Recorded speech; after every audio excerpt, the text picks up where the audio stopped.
sekalian, sehingga alhamdulillah pada pagi hari ini kita telah melaksanakan sholat subuh berjamaah yang insyaallah akan dilanjutkan dengan kuliah subuh yang akan disampaikan oleh guru kita.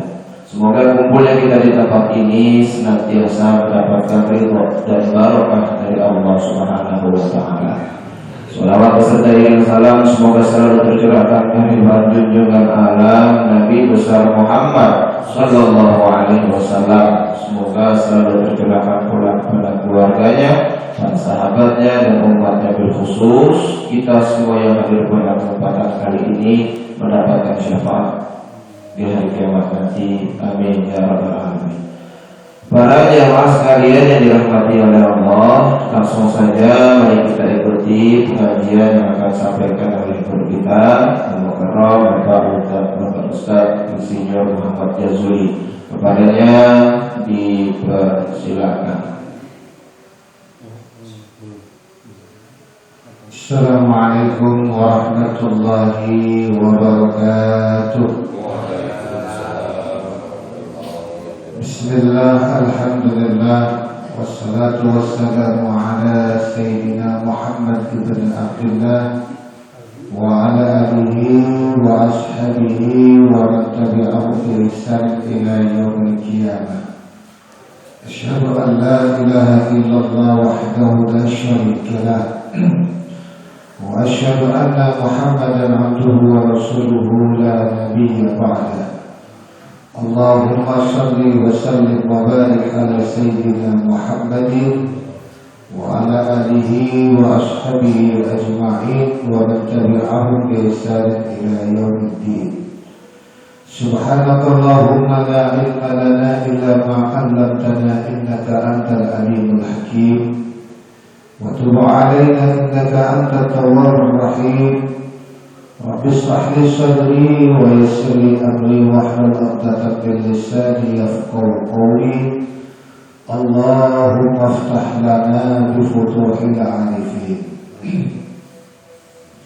Bapak Ibu jamaah Masjid Baitul Mawaddah yang mudah-mudahan dimuliakan oleh Allah Subhanahu wa taala. Alhamdulillah, mari kita sama-sama bersyukur kepada Allah Subhanahu wa taala atas semua limpahan karunia kenikmatan yang Allah berikan kepada kita. Mudah-mudahan dengan kita bersyukur kepadanya, Allah jadikan kita semuanya menjadi hamba-hamba yang bertakwa. Salawat dan salam mudah-mudahan Allah limpahkan kepada junjungan kita Nabi besar Muhammad sallallahu alaihi wasallam, suri tauladan kita, junjungan kita, yang kita semuanya berharap akan syafaat beliau, khususnya nanti di yaumul qiyamah. Jemaah sekalian yang dimuliakan oleh Allah, Allah Subhanahu wa taala berfirman, "Walladzina idza fa'alu fahishatan aw dhalamu anfusahum dzakarullaha fastaghfiru lidhunubihim wa may yaghfiru dhunuba illa Allah wa lam yusirru 'ala ma fa'alu wa hum ya'lamun." Orang-orang yang habis melakukan perbuatan keji, perbuatan fahisyah di sini para ulama mengatakan seperti zina. Orang-orang yang habis melakukan perbuatan dosa besar, auzalamu anfusahum, atau mereka itu menzalimi diri mereka sendiri. Ulama mengatakan ini dosa kecil. Dosa kecil itu ketika kita melihat lawan jenis dengan nafsu, dengan syahwat, dengan pandangan yang mengakibatkan kita terlena, itu dosa-dosa kecil. Ketika kita habis melakukan itu semuanya, kemudian zakarullah, kita ingat kepada Allah. Ingat kepada Allah. Wah, itu adalah perbuatan yang dilarang, yang tidak diperbolehkan. Kita ingat kepada Allah. Kemudian fastaghfiru lidzunubihim, memohon kepada Allah atas dosa-dosa yang dilakukannya. Jadi dosa-dosa yang telah dilakukannya, dia beringat kepada Allah, memohon ampun kepada Allah. Wa may yaghfiru dzunuba illallah wa lam yusirru 'ala ma fa'alu. Tidaklah ada yang mengampuni dosa kecuali Allah. Dan yang bersangkutan tidak melakukan kesalahan lagi. Kita habis melakukan suatu kesalahan, dosa besar, kemudian kita ingat kepada Allah bahwasanya ini adalah dosa, kita tidak mau melakukan dosa itu lagi, akhirnya kita tinggalkan dan memohon ampun kepada Allah Subhanahu wa Ta'ala. Karena kita mengetahui, sadar apa kata Allah, wa hum ya'lamun ulaika jazaohum maghfiratun mir rabbihim. Orang-orang yang demikian itu oleh Allah akan dibalas dengan ampunan. Kita melakukan dosa, kemudian ingat bahwasanya itu adalah dosa, dan kita memohon ampun kepada Allah Subhanahu wa Ta'ala dan tidak melakukan apa yang dilakukannya tadi, maka kata Allah, ulaika jazaohum maghfiratun mir rabbihim. Orang tersebut akan dibalas oleh Allah berupa ampunan. Jadi insya Allah dengan kehadiran kita di Masjid Baitul Mawaddah, melaksanakan sholat subuh berjamaah, sholat zuhur, sholat asar, maghrib, isya, kita lakukan berjamaah dengan harapan ampunan Allah Subhanahu wa Ta'ala, dan kita tidak melakukan dosa-dosa tersebut, Allah menjaminnya dengan ampunan. Apakah hanya ampunan saja Ustaz? Ternyata tidak. Allah balas wa jannatun tajri min tahtihal anharu khalidina fiha, dan mereka akan diberi surga yang mana di situ dilukiskan oleh Allah Subhanahu wa Ta'ala. Surganya itu ada air mengalir, ada pohon-pohon yang rindang teduh. Apakah seperti sebelah sungai? Enggak. Paling enggak gambarannya itu adalah bentuknya sangat indah, tetapi kita tidak akan bisa melihatnya karena la ainun ra'at wa la udhun sami'at. Kita tidak bisa membayangkan dengan mata kita, dan kita tidak pernah mendengarkan kenikmatan tersebut.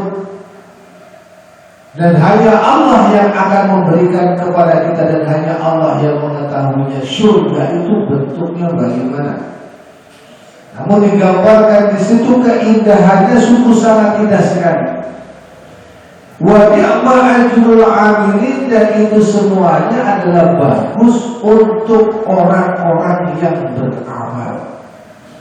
Maksudnya orang-orang yang beribadah kepada Allah karena dia sudah sadar bahwasanya dia pernah melakukan kesalahan, melakukan dosa, kemudian memohon ampun kepada Allah. Itu adalah balasannya. Oleh karenanya, ketika kita sadar bahwasanya dosa yang kita lakukan itu adalah perbuatan yang dimurka oleh Allah, yang dilarang oleh Allah, kemudian kita memohon ampun kepada Allah Subhanahu wa Ta'ala, maka Allah akan mengampuninya.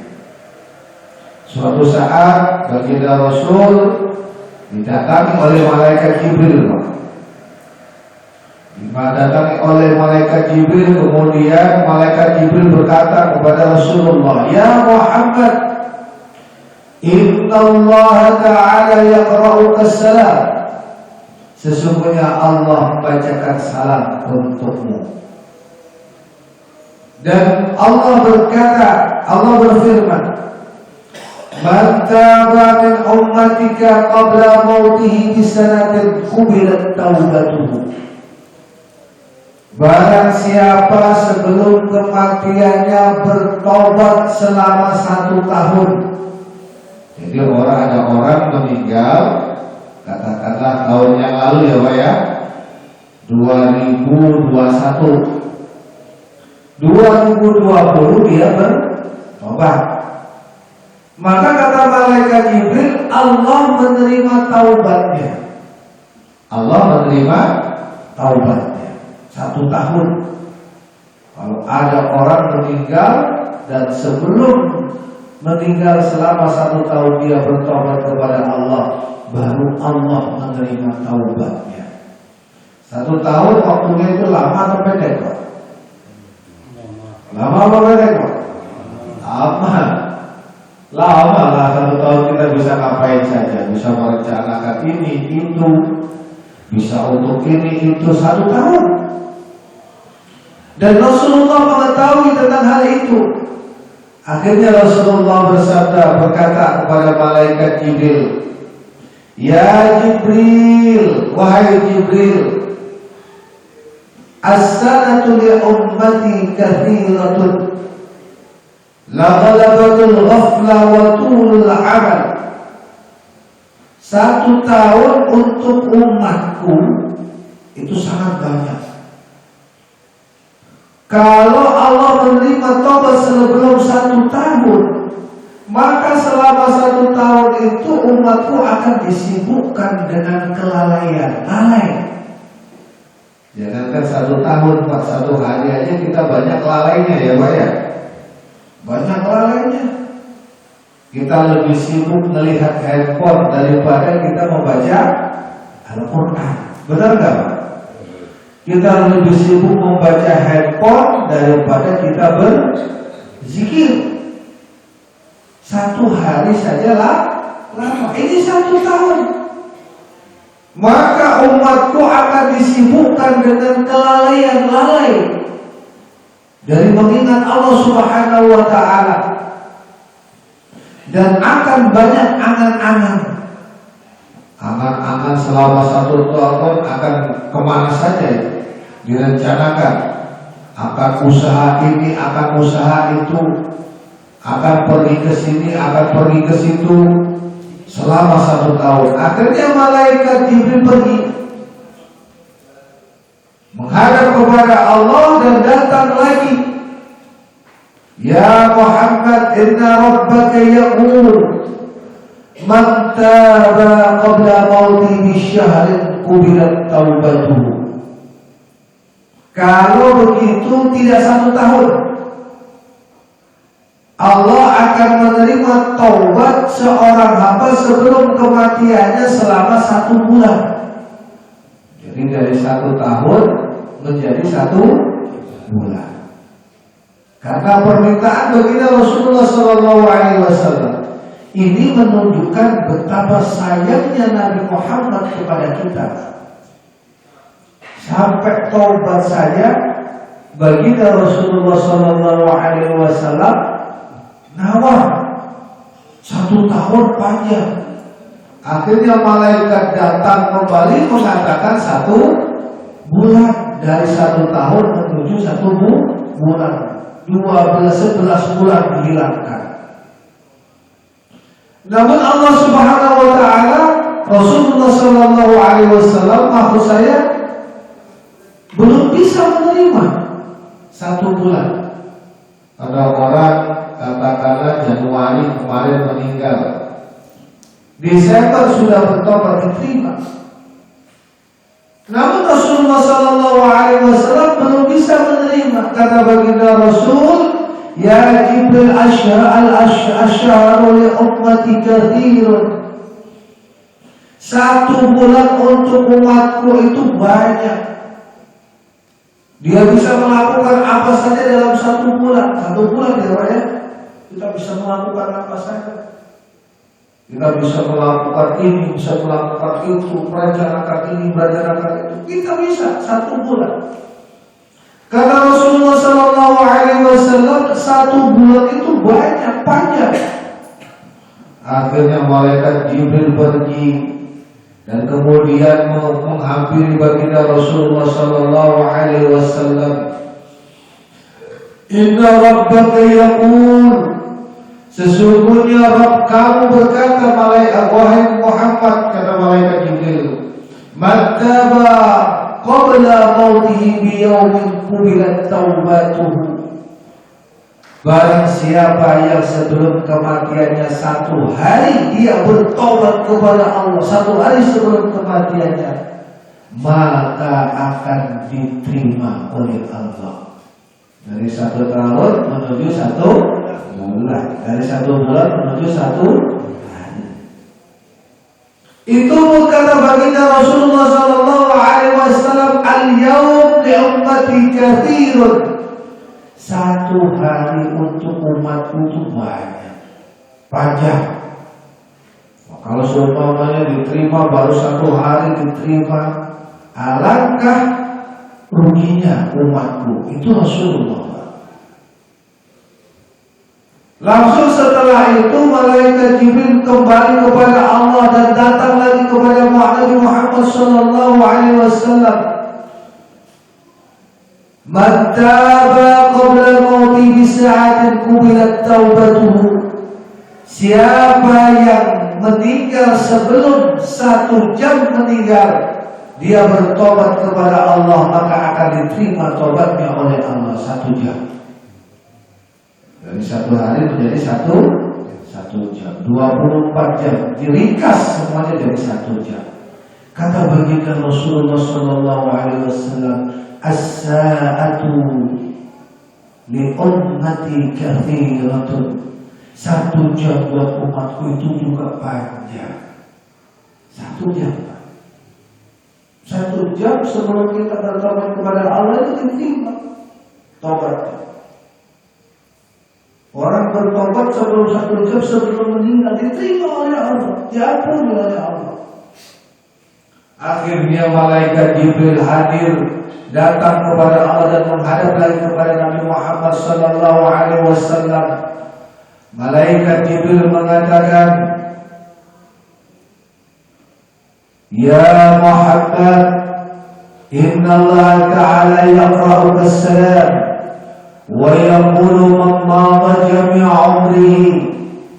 Sesungguhnya Allah mengucapkan salam kepadamu dan dia berfirman, barang siapa yang sudah lewat dari umurnya dalam kemaksiatan, walam yarji' ilayya qabla mauti bisanatin aw syahrin aw yawmin aw sa'atin hatta balagha al-ruh al-hulqum walam yumkin allahu an-nutqu wal i'tizar bi lisani wa nadama bi qalbi qad ghafartu lah. Orang yang bergelimang dosa, 1 tahun dia belum bertobat, 1 bulan belum bertobat, 1 hari belum bertobat, 1 jam belum bertobat, sebelum nyawa sampai tenggorokannya, sebelum nyawa sampai tenggorokannya, dan dia tidak bisa berbicara, tetapi dia menyesali dalam dirinya bahwasannya dia sudah melakukan perbuatan dosa. Ya Allah, saya menyesal sudah melakukan perbuatan dosa itu, ya Allah. Mohon ampuni aku, ya Allah. Sebelum nyawanya sampai ke tenggorokan, sampai sakarat, kata Allah Subhanahu wa Ta'ala, qad ghafartu lah, maka saya benar-benar akan mengampuninya. Dari uraian hadis tersebut jelas sekali bahwasanya baginda Rasulullah sallallahu alaihi wasallam sangat menyayangi kita. Bahwasanya baginda Rasulullah sallallahu alaihi wasallam sangat memperhatikan kita. Dan dengan kepedulian Rasulullah sallallahu alaihi wasallam, Allah Subhanahu wa Ta'ala akan mengampuni dosa kita. Ketika ada dari sebagian kita memohon ampun kepada Allah, walaupun sebelum sakaratul maut, akan diampuni oleh Allah. Lisannya tidak bisa berkata, dan dia tidak bisa melakukan apapun. Di dalam hatinya saja menyesal sudah melakukan perbuatan dosa, akan diampuni oleh Allah. Bertobat kepada Allah. Inilah di antara makna hadis yang diriwayatkan oleh Imam At-Tirmidzi. Inna Allah azza wa jalla yaqbalu taubatal abdi ma lam yugharghir. Sesungguhnya Allah Subhanahu wa taala yang Maha Agung, Maha Tinggi menerima taubat seseorang sebelum sakaratul maut, malam yugharghir, sebelum sakaratul maut akan diterima oleh Allah Subhanahu wa taala karena penyesalan dosa yang dia pernah lakukan. Oleh karenanya jamaah sekalian yang dimuliakan oleh Allah, ini adalah anugerah dari Allah Subhanahu wa taala. Allah Subhanahu wa taala berfirman di dalam surat At-Tahrim, "Ya ayyuhalladzina amanu tubu ilallahi taubatan nasuha asa rabbukum an yukaffira ankum sayi'atikum wa yudkhilakum jannatin tajri min tahtihal anhar." Wahai orang-orang yang beriman, orang-orang yang beriman. Kita beriman enggak, Pak? Kita beriman enggak, Pak? Beriman. Kita beriman. Jadi kalau sudah kita melakukan segala aktivitas ibadah, maka kita adalah orang yang beriman. Kenapa? Dengan kita mengatakan diri kita sebagai orang yang beriman harus yakin. Harus yakin. Jangan sampai gantung ya Pak. Harus yakin. Kamu beriman, beriman. Kepada siapa? Kepada Allah. Nah, yakin. Ucapan itu adalah ucapan kepastian. Kepastian yang tidak bisa digantung, ditawar. Itu adalah iman kepada Allah. Nah, ini berangkat dari hati.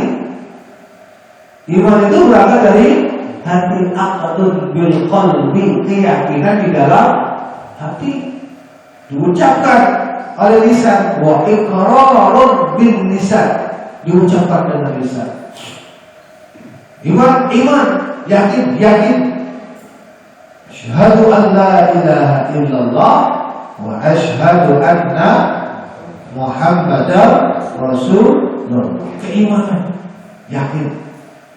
Kita orang-orang yang beriman disuruh oleh Allah bertaubat.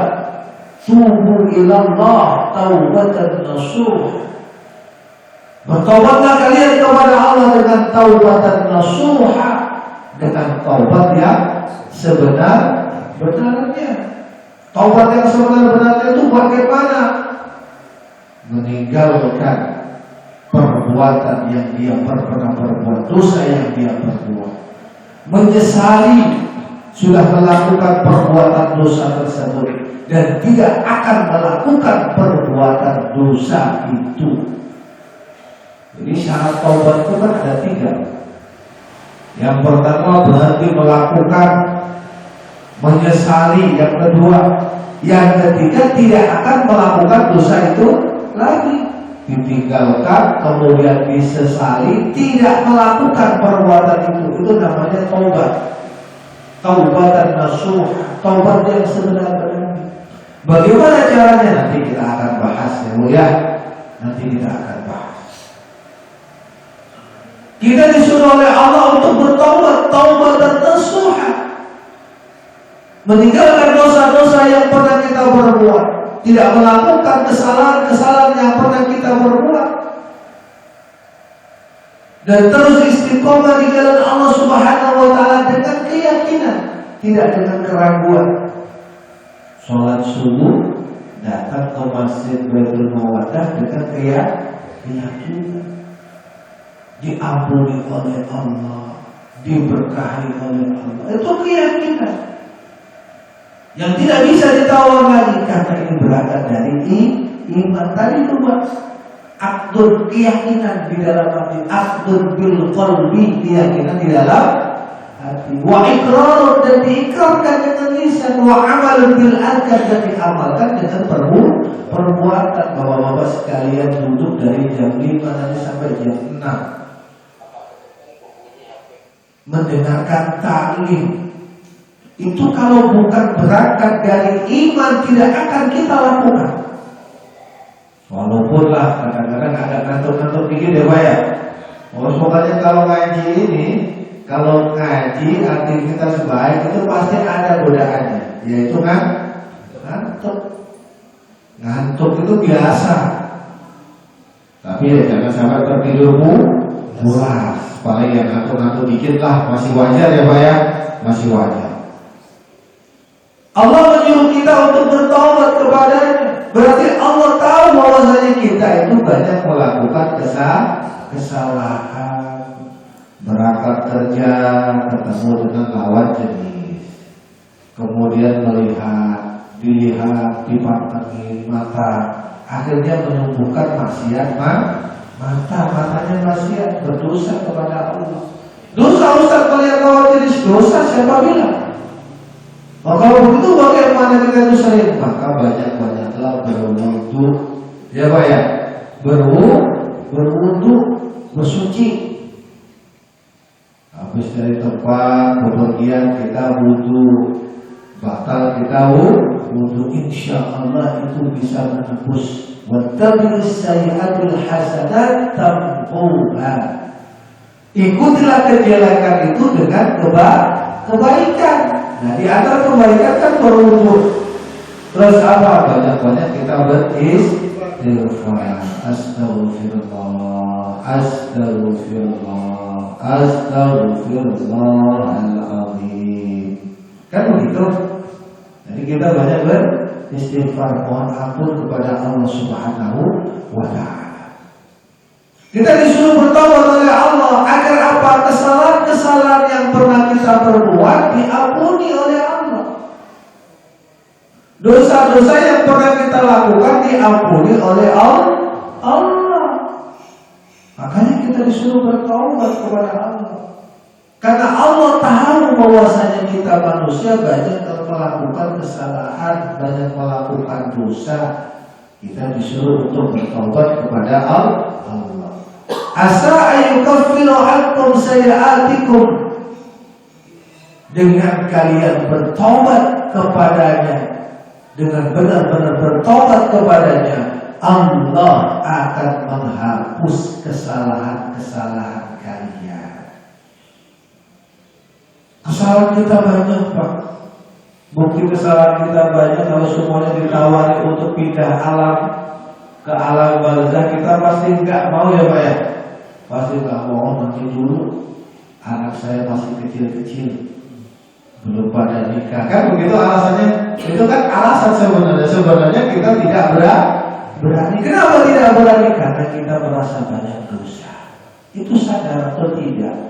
Ketika seseorang ditawari untuk meninggal gak berani, itu menunjukkan kita banyak dosa. Makanya banyak-banyak memohon ampun kepada Allah. Semuanya Ustaz ya, semuanya, hampir semuanya ya Pak. Ustaznya juga ya sama saja. Kalau semuanya disuruh mau meninggal ya, gak ada yang mau ya Bu ya. Ada yang mau, kamu mau meninggal, mau gak? Gak ada yang begitu. Kecuali kalau sakitnya udah parah, biasanya dia udah basah biasanya. Tapi kalau seger-buger begini ditawarin begitu gak akan mau. Kenapa begitu? Gak mau. Karena kita sadar banyak melakukan kesalahan, banyak melakukan dosa. Ketika kita disuruh bertobat kepada Allah dan kita bertobat kepadanya, mohon ampun kepadanya, Allah akan mengampuni kesalahan-kesalahan kita. Dan kata Allah, wa yudkhilakum jannatin tajri min tahtiha al-anhar. Allah akan memasukkan kalian ke dalam surganya. Ampunan Allah dan surga. Ustaz, bagaimana dengan cara berprosesnya kita bertobat kepada Allah? Suatu saat baginda Rasulullah Sallallahu Alaihi Wasallam bersabda, bertanya kepada para sahabat-sahabat beliau. Beliau bersabda, atadruna minat taib. Sahabat-sahabat, bahasa bojongnya, kalian tahu tak siapa yang disebut orang yang bertaubat? Sahabat tahu bahwasanya ini adalah pertanyaan dari Rasulullah yang tidak akan ada yang tahu kecuali beliau dan Allah Subhanahu wa ta'ala. Siapa ya orang yang bertaubat? Akhirnya dikembalikan oleh para sahabat. Wallahu wa rasuluhu a'lam. Allah dan Rasulnya yang tahu. Siapa orang yang bertobat? Allah dan Rasulnya yang tahu, ya Rasul. Kemudian baginda Rasul mengatakan yang pertama, karena ini ada beberapa tahapan, Pak. Mungkin bisa kita ingat ya, Pak ya. Bisa kita ingat. Siapakah orang yang bertobat? Yang pertama, man taba wa lam yata'allam al-ilma falaysa bita'ibin. Yang pertama, barang siapa yang bertobat, tidak taklim, tidak belajar ilmu agama, maka dia tidak dikategorikan sebagai orang bertaubat. Habis melakukan banyak kesalahan dosa, dia tidak mengetahui caranya sholat, tidak mengetahui caranya wudhu, tidak mengetahui caranya beribadah, dia bertaubat kepada Allah. Kalau dia tidak belajar yang pertama kali dia lakukan, maka dia tidak bisa dikategorikan bertaubat. Bagaimana wudhunya? Ya Pak ya. Bagaimana sholatnya?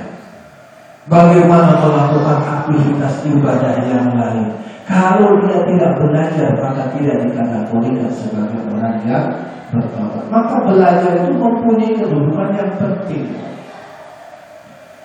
Allah mengatakan ya rafa'illahu alladhina amanu minkum walladhina utul ilma darajat.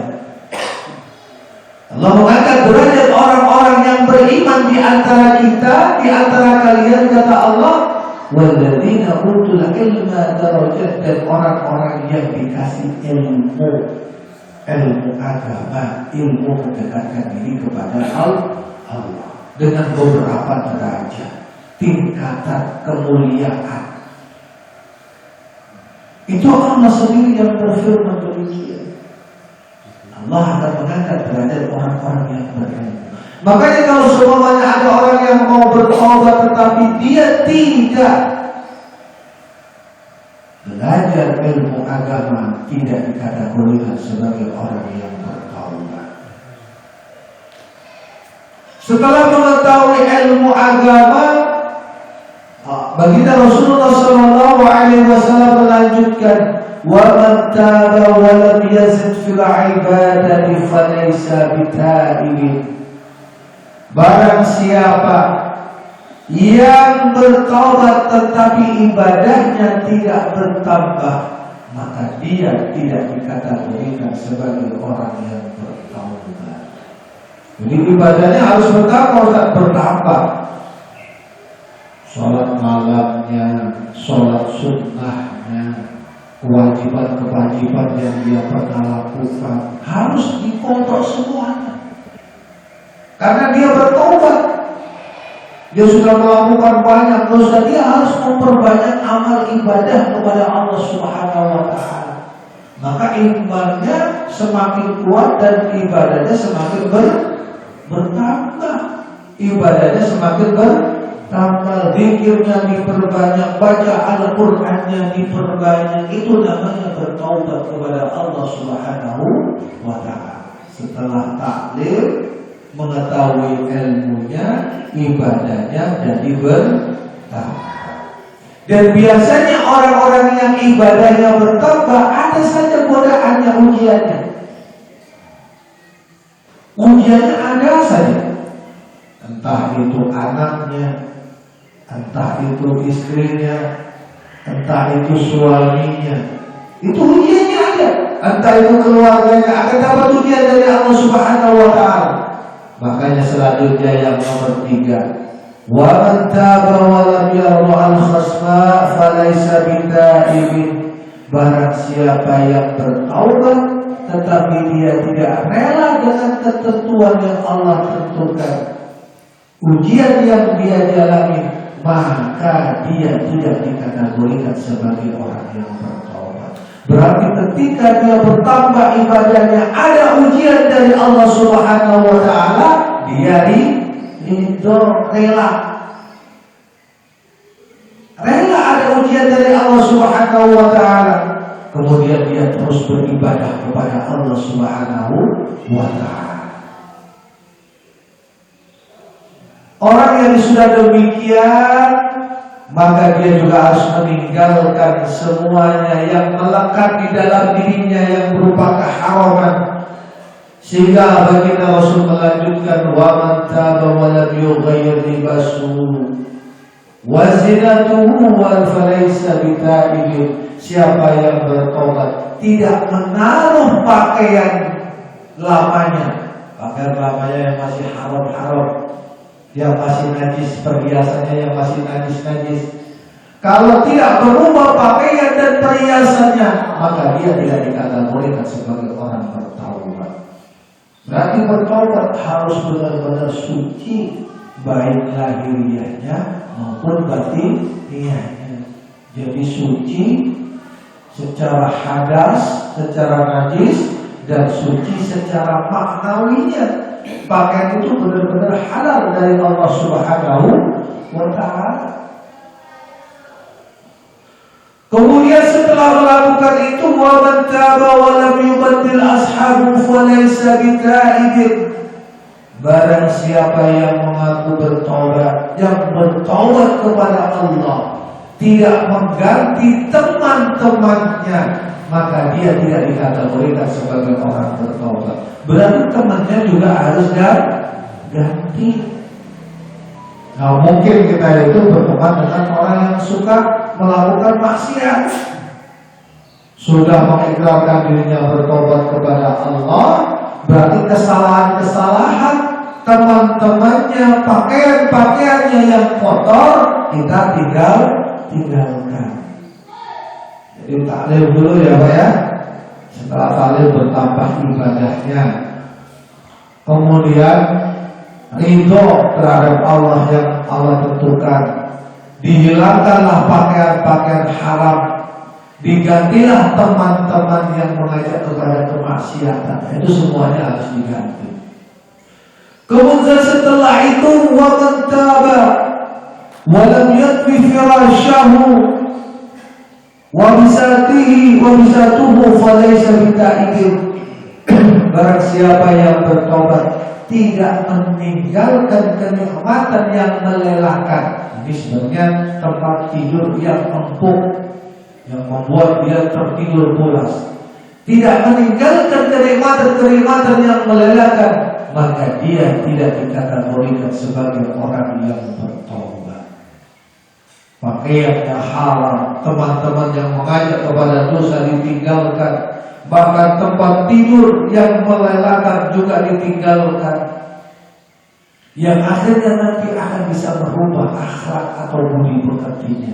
Sehingga baginda Rasulullah melanjutkan, wa man taba wa lam yughayyir khuluquhu falaysa bitaibin. Barang siapa yang bertaubat, tidak merubah akhlaknya, perilakunya, maka dia tidak dikategorikan sebagai orang yang bertaubat. Berarti akhlaknya harus berubah. Kemudian yang terakhir, wa man taba wa lam yatasaddaq bi fadli ma fi yadihi falaysa bitaibin. Kalau sudah bertaubat karena banyak uang, ada kelebihan harta, dia harus berinfak, bersedekah. Kalau sudah melakukan ke-8 hal tersebut, taklim, bertambah ibadah, ridho dengan ketentuan Allah, meninggalkan hal-hal yang haram, merubah sesuatu yang merubah teman-temannya, kemudian apalagi tadi Pak? Merubah teman-temannya, kemudian meninggalkan tempat tidur, kemudian merubah akhlaknya, dan yang selanjutnya adalah bersedekah di jalan Allah Subhanahu wa Ta'ala. Kalau melakukan beberapa tahapan tadi dengan ikhlas beribadah pada Allah, maka yang bersangkutan baru disebut orang yang bertaubat. Kira-kira dari ke-8 atau ke-9 tadi kita sudah melakukannya belum Pak? Sudah melakukannya belum Pak? Insya Insya Allah kita sudah melakukannya. Paling tidak, walaupun tidak 100%, kita semuanya sudah melakukannya. Taklim kita sudah, bertambah ibadah kita insya Allah sudah. Ridho insya Allah sudah. Ya Pak ya, mengganti teman-teman insya Allah sudah. Meninggalkan hal-hal yang melainakan insya Allah sudah. Bersedekah juga sudah. Kalau kita sudah melakukan itu semuanya, insya Allah kita bagian daripada orang-orang yang bertaubat di jalan Allah Subhanahu wa Ta'ala. Itulah makna wa may yaghfiruz dzunuba illallah. Tidak ada yang mengampuni dosa kecuali Allah. Dan ketika kita mendekatkan diri kepada Allah, maka ulaika jazaohum maghfiratun mir rabbihim. Balasan dari Allah adalah ampunannya dan surga yang insya Allah dijadikan oleh Allah Subhanahu wa Ta'ala. Jamaah sekalian yang dimuliakan oleh Allah, insya Allah dengan kita bersegera mohon ampun kepada Allah, banyak melakukan amal kebajikan, insya Allah kita adalah bagian daripada orang-orang yang bertobat, dan insya Allah kita akan mendapatkan ampunan dan surga Allah Subhanahu wa Ta'ala. Kira-kira itu ya Pak ya, kajian pada pagi hari ini. Mudah-mudahan bermanfaat. Kalau semuanya ada pertanyaan, tanya jawab, saya persilakan. Silakan Pak, kalau semuanya ada pertanyaan. Demikian dari saya.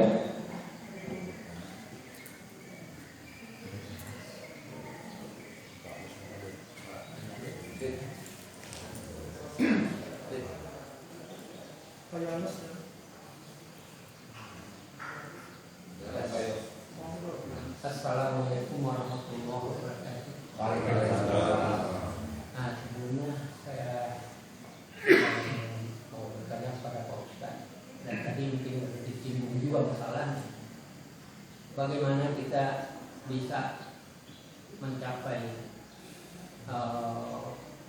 taubat atau katakanlah yang tadi kita diterima, dan insya Allah tentu kita akan dapat jalan surga.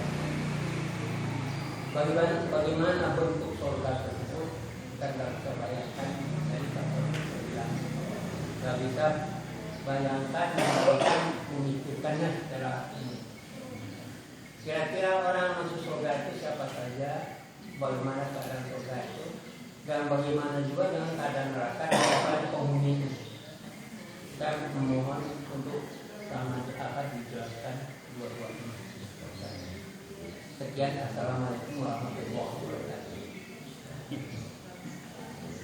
Keadaan surga, keadaan neraka dalam banyak hadis disebutkan ada beberapa tingkatan ya Pak ya. Ada 7 atau berapa tingkatan. Tingkatan yang pertama surga itu ditempati oleh para nabi, para rasul, kemudian para syuhada, para sholihin. Ada beberapa tingkatan. Tapi setingkatan yang terendah untuk surga, kenikmatannya itu lebih nikmat daripada di dunia. Orang kaya raya itu tidak ada apa-apanya dibandingkan dengan surga yang terendah. Itu orang kaya raya di dunia, punya itu yang banyak, tidak ada apa-apanya dibandingkan dengan kenikmatan di surga. Itu kenikmatan surga. Ini harus ada pembahasan khusus ya Pak ya, pembahasan khusus, kajian khusus tentang surga dan neraka. Insya Allah nanti suatu saat kita akan membahasnya ya Pak ya. Kita akan membahasnya. Neraka juga begitu. Terdalam adalah jahanam, neraka jahanam. Dan itu adalah buat orang-orang kafir, buat orang-orang munafik. Orang-orang munafik itu orang-orang yang pura-pura masuk Islam. Pura-pura Islam. Jadi pura-pura Islam, padahal tidak Islam, itu munafik yang masuk ke dalam dasar neraka. Kalau munafiknya orang seperti kita masih suka bohong, kira-kira di antara kita masih suka bohong nggak Bu? Masih suka bohong nggak Pak? Ya dikit-dikit ya bohong. Munafiknya seperti kita, tidak menepati janji, tidak menepati yang pernah dikatakannya. Munafik pekerjaan itu biasanya kita lakukan. Ya, nifak namanya, nifak orangnya munafik. Ya, tidak sampai ke dalam itu. Jadi neraka yang terdalam ditempati orang-orang kafir, orang-orang munafik. Walaupun ibaratnya yang paling rendah pun jangan sampai kebayang masuk neraka. Gak enak ya Pak ya. Kita ibaratnya di dunia saja kalau seumpamanya nggak punya uang, ya Pak, nggak punya apa-apa, perut lapar, gak enak ya Pak ya? Enak gak begitu? Gak enak. Lah kalau neraka bukan hanya lapar, bukan hanya nggak punya apa-apa, pokoknya paling gak enak. Mohon diriwayatkan Nabiullah Idris ketika kepingin merasakan mau masuk neraka, kaki baru mau menginjak sandalnya, teropahnya neraka, otaknya sudah mendidih. Bayangkan Pak, kaki ini mau memakai sandal neraka, otak sudah mendidih, sangat panas sekali. Itu yang terendah. Bagaimana yang tidak terendah? Wah, tentunya akan lebih dahsyat lagi. Makanya orang masuk neraka ya disiksa oleh Allah, mendapat siksaan yang dia pernah lakukan, kemudian dihidupkan lagi oleh Allah. Disiksa itu terus-menerus. Sampai kapan? Sampai dia benar-benar bersih.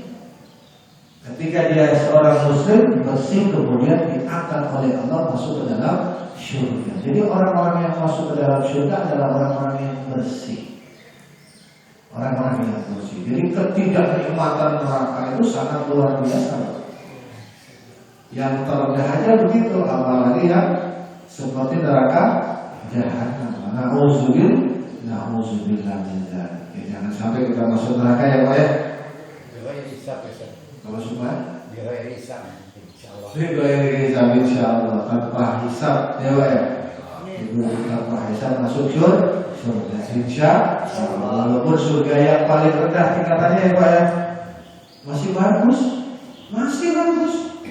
Dibandingkan orang kaya raya di dunia dibandingkan dengan surga yang paling rendah, itu masih bagus. Surga yang paling rendah kenikmatannya, apapun yang dia inginkan dikabul oleh Allah Subhanahu wa Ta'ala. Insyaallah, mudah-mudahan kita bagian dari itu ya. Kalau dijelaskan secara detail, nah ini membutuhkan satu surga satu sesi pertemuan, neraka satu sesi pertemuan. Paling tidak gambarannya itu ya Pak ya, gambarannya. Saya kira itu Pak. Enggak, maksud kita tahu lagi ya dari kedua masalah. Apa persiapan kita untuk bisa terhindar dari neraka?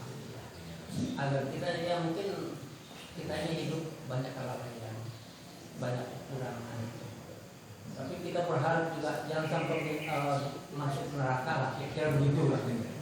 Ya. Iya, persiapan tadi itu tobat, bertobat kepada Allah. Wastaghfirullah innallaha ghafurur rahim. Bertobatlah kalian kepada Allah, mohon ampunlah kalian kepada Allah. Sesungguhnya Allah Maha memberikan taubat, Ghafur, Maha mengampuni, Ar-Rahim, Maha menyayangi.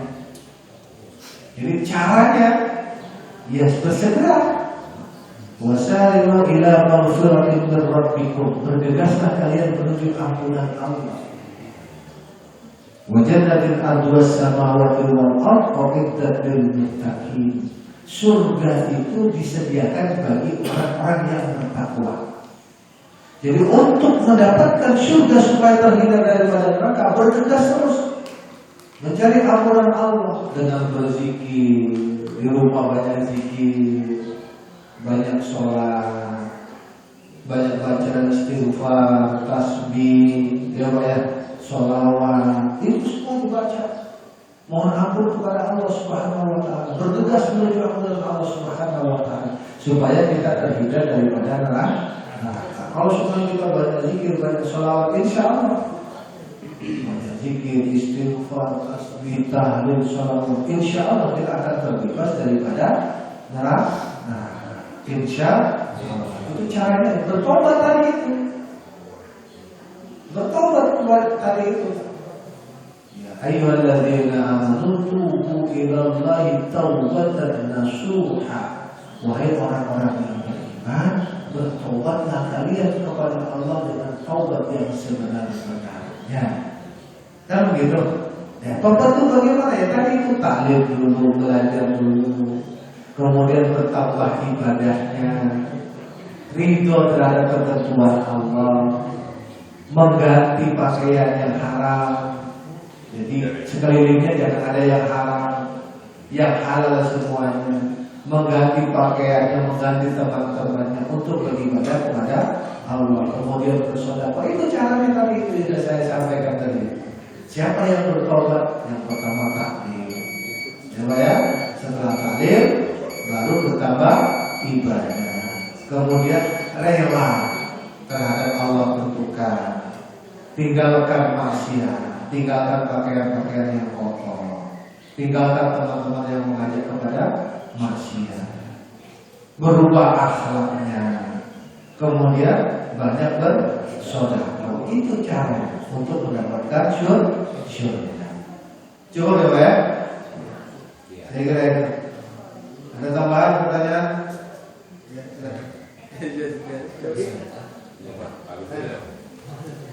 Bismillahirrahmanirrahim. Assalamualaikum warahmatullahi wabarakatuh. Mengenai tadi ampunan Allah itu tobat sebelum ruh di tenggorokan ya Pak Ustaz ya. Nah itu kan kadang ada orang yang sebelum sakarat itu ada yang sakaratnya lama gitu Pak Ustaz. Mungkin bisa berapa jam gitu. Nah itu apa masuk kategori dalam ruhnya udah di tenggorokan? Itu pertanyaan pertama ya.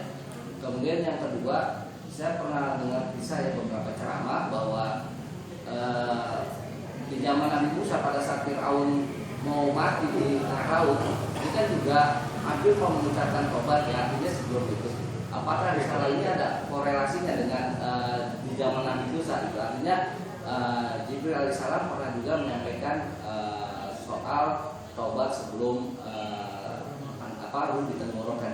Karena pada saat itu Fir'aun kan sebelum meninggal dia hampir mau mengucapkan tobat, tapi mulutnya disumpel sama malaikat Jibril. Ya itu aja sih pertanyaannya. Sekian, wassalamualaikum warahmatullahi wabarakatuh.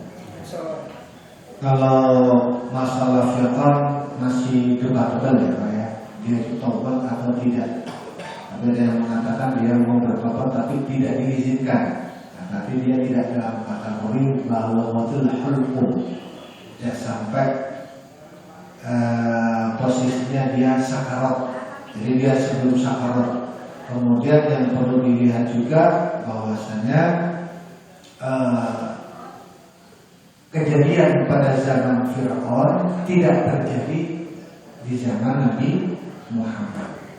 Kalau di zaman Nabi Muhammad Allah memberikan keluasan, luas rahmatnya diberikan oleh Allah karena permintaan tadi, permintaan Rasulullah tadi.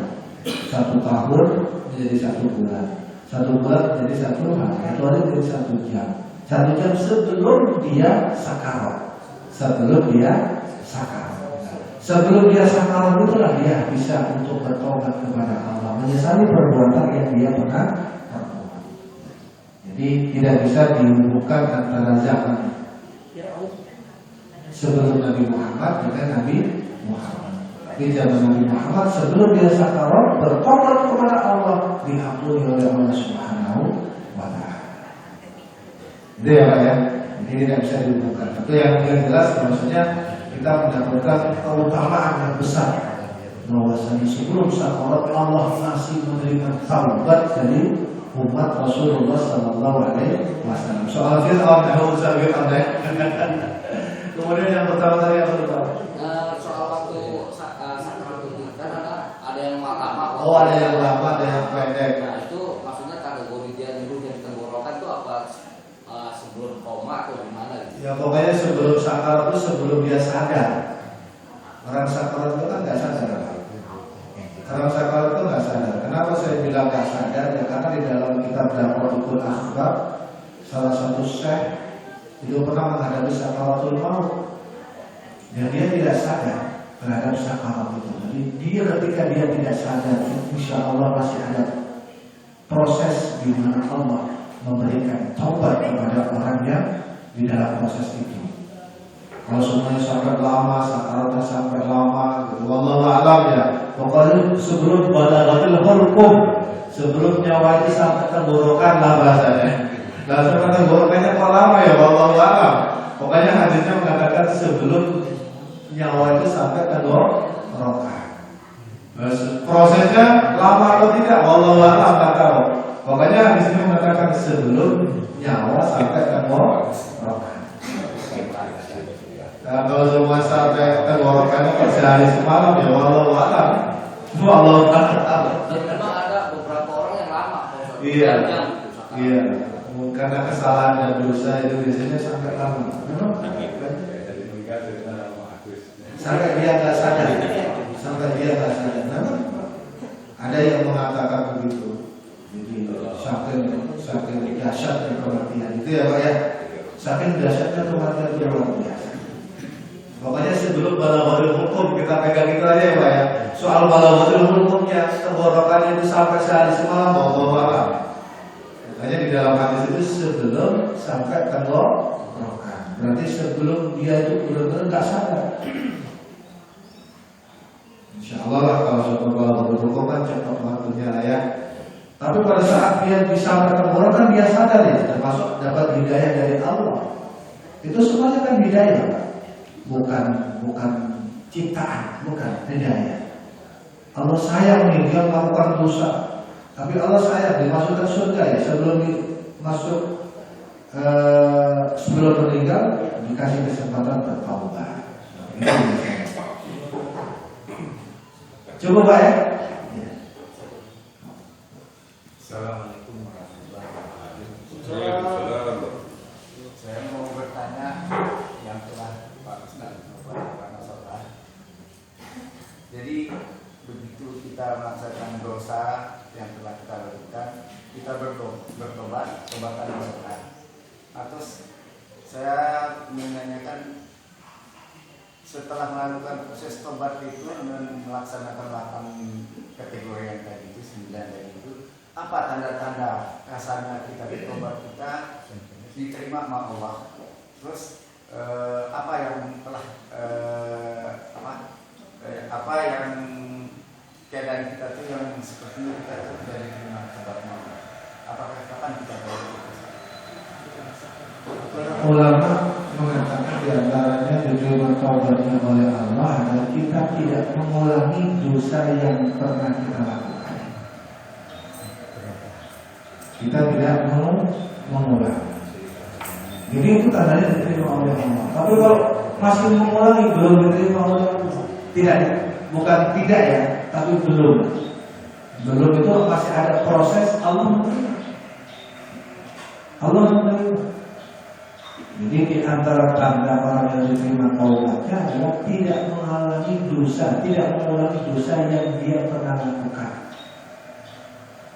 Kalau bagaimana yang dosa-dosa kecil itu sayiat, kesalahan-kesalahan kecil. Yang dosa-dosa besar seperti zina, mabuk, ya, berani ke orang tua, kemudian membunuh, dan dosa-dosa yang besar itu tidak mengulangi itu lagi. Kalau dosa-dosa kecil ya seperti sebaik mungkin kita menghindar daripada melakukan dosa-dosa kecil, dosa-dosa besar. Jadi tanda diterima taubat kita tidak mengulangi dosa yang pernah kita lakukan. Itu di antaranya itu diterima taubatnya oleh Allah Subhanahu wa taala. Terus kadang-kadang ada kegelisahan di hati itu. Apakah itu terlibat kita itu masih dalam proses atau bagaimana? Kegelisahan dalam hati itu biasanya kegelisahan itu karena qalbun itu hati itu kan harusnya kan qalbun. Qalbun itu kan berbolak-balik. Nah kegelisahan itu bukan datang dari pertobatan biasanya, dari sesuatu yang lain. Entah itu dibatin oleh orang bisa, ya, dipikirkan oleh orang bisa, hati kita berbolak-balik. Jadi kegelisahan di dalam hati itu tidak mencerminkan proses pertobatan, tapi biasanya adalah sesuatu hal yang lain. Gitu, ya Pak ya. Nah, bagaimana untuk kalian berzikir aja, terus berzikir kepada Allah Subhanahu Wa Taala. Insya Allah. Cukup ya Pak? Cukup ya Pak? Baik, kita akhiri dengan doa kafaratul majelis. Subhanallahumma wa bihamdika asyhadu an la ilaha illa anta astaghfiruka wa atubu ilaik. Wa billahi mohon maaf. Assalamualaikum warahmatullahi wabarakatuh.